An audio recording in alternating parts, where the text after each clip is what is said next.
Hello, everyone. This is Rick with the Cyber Pro podcast. Industry leaders share their insights. About 5 questions in 9 minutes. Hackers never sleep. Let's get to it. Russell, tell us, who are you and what do you do? Yeah, hi Rick. Thanks for having me. Really happy to be here. So my name's Russell Sherman. I'm a longtime technologist, father of three, serial entrepreneur and hobbyist, and currently CTO and co-founder at Visa Trust. Nice. Really quick, I'd love for you to explain what VISO and then what VISO Trust is. Sure. Yeah. Sorry. Did you ask what Viso is? Yeah, it's an acronym, right? Well, actually, no, but it could be. I think Okay. yeah, yeah. So I think if we had to choose, it would be Vendor Information Security Oracle. But there's a long kind of storied history around the name, and yeah, it's kind of a callback to Spanish for visibility. Kind of a play on words and the sound of something like a popular ratings institution for credit. And yeah, so Viso Trust is a platform. It's a tool that that gives security leaders and cyber risk professionals a comprehensive visibility and the ability to take action on their inherited risk through third parties. Nice. I'm going to split this next question because I think there's two distinct answers for you. But the way I'm going to ask it is, why do you love being a cybersecurity professional? But then I'd also love for you to answer it, why do you love being an entrepreneur? Sure. Yeah, so I would say first, I'm less of a cybersecurity professional now than I have been in my career, right? Because now it's more about building a strong technology org and product team and product. But I think I found a home in the security industry originally because it welcomed folks from all different types of backgrounds, less so than kind of a traditional career path, right? It was very attractive to me having a less than traditional kind of educational background as well. And so being alongside, curious hacker engineers was a very kind of great place for me to kind of combine that personal interests with kind of the professional opportunity. Nice. That's awesome.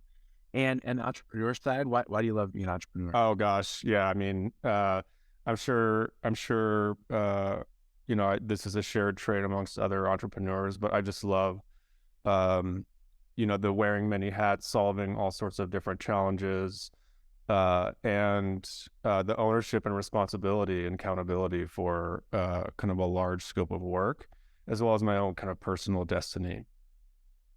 Awesome. Appreciate you sharing that with us. The buzzword of our lifetime might be cybersecurity, and today everybody talks about it being security is a top concern. But what does that mean to you? Sure. Yeah, actually, I think it's really nice to see. I think this is a great period of time where cybersecurity, we're actually living through a period where it's become recognized more ubiquitously as necessary in a professional setting, right? To me, it means that you know, it's really just quite exciting to see every aspect of a business understand and appreciate the need to kind of reduce cyber risk.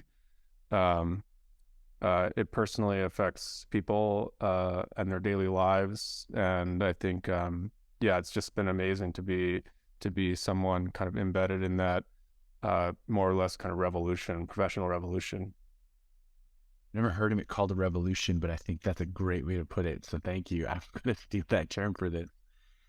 So what insight do you want to share with our network, right? We have a network of cyber folks, of IT professionals, but what insight do you Yeah, want to share? yeah, I'd say it's kind of what we appreciate as kind of one of our core problems we're trying to solve at Viso, and one that I ran into in several instances in the past. Personally, being responsible for cyber risk is that um, as a technology business aims to be more innovative and scale, it's more common to see the vast majority of actual technical capabilities being afforded to them by their third parties. And as a cyber risk or cybersecurity professional, I think it's really important to realize that that means that the security of your own business is only as good as every third party that you essentially use to provide value to your customers, and all of that risk inherited through those third parties is also your responsibility. Love it. I appreciate that. Final and fun question for you, Russell. What's your favorite piece of retro technology that makes you smile? Yeah, that's a pretty easy one for me. Like as I mentioned before, I'm a serial hobbyist, but one of my particular hobbies is around the mechanical keyboard hobby, and I just find the kind of storied history of the original input devices and the robust and interesting community around customizing and building them now to this day to be fascinating and a great community to be a part of. So I have several of my own. I enjoy and appreciate kind of keyboards as a function of my own job, right? Using a keyboard every day. So and I more or less license it like that. But yeah, that's definitely an easy question for me. Russell, thank you so much for being on the podcast. Sure. Thanks for having me, Rick. Thank you for watching the Cyber Pro podcast. Don't forget to like and subscribe so you don't miss out on new podcasts and bonus content.